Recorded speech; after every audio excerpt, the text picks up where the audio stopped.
فجر الناخب الوطني فلاديمير بيتكوفيتش مفاجأة من العيار الثقيل حين أعلن رسميا عن قائمة المنتخب الجزائري المعنية بالمشاركة في كأس إفريقيا. قائمة حملت بين سطورها أسماء جديدة وعودات منتظرة وأخرى غائبة أثارت الجدل.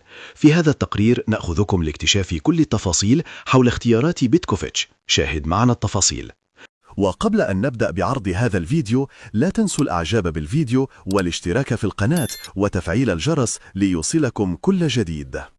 أعلن فلاديمير بيتكوفيتش عن قائمة منتخب الجزائر التي ستشارك في نهائيات كأس إفريقيا 2025 المقررة إقامتها في المغرب خلال الفترة الممتدة من 21 من شهر ديسمبر جاري إلى غاية 18 من شهر جانفي مقبل، حيث عرفت القائمة بعض المفاجآت التي أثارت اهتمام الشارع الرياضي الجزائري.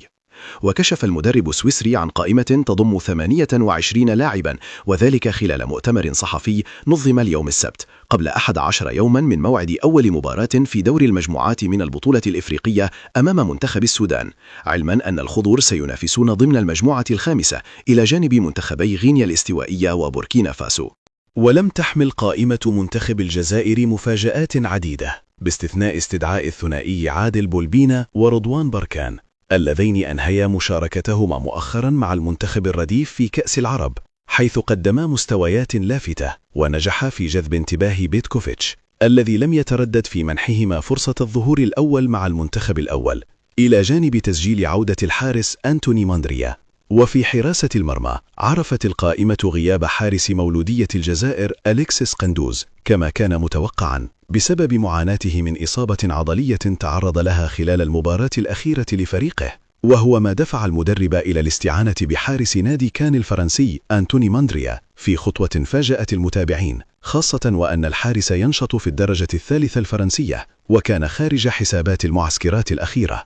أما خط الدفاع فلم يعرف مفاجآت تذكر، حيث حافظ المدرب السويسري على الأسماء التي اعتادت الحضور في الفترة الماضية، مع تسجيل عودة مدافع الترجي التونسي محمد الأمين توغاي بعد تعافيه من الإصابة ومشاركته مؤخرا في كأس العرب، إلى جانب ركائز الخبرة مثل عيسى ماندي ورامي بن سبعيني وريان آيت نوري. وفي الخط الأمامي تصدر القائد رياض محرز قائمة الأسماء الهجومية المعنية بالمشاركة في الكان، وسيكون إلى جانبه المخضرم بغداد بونجاح، إضافة إلى هداف تصفيات كأس العالم 2026 محمد الأمين عمورة، فضلا عن أسماء شابة صاعدة على غرار رضوان بركان وعادل بولبينا وأنيس حاج موسى ومنصف بكار.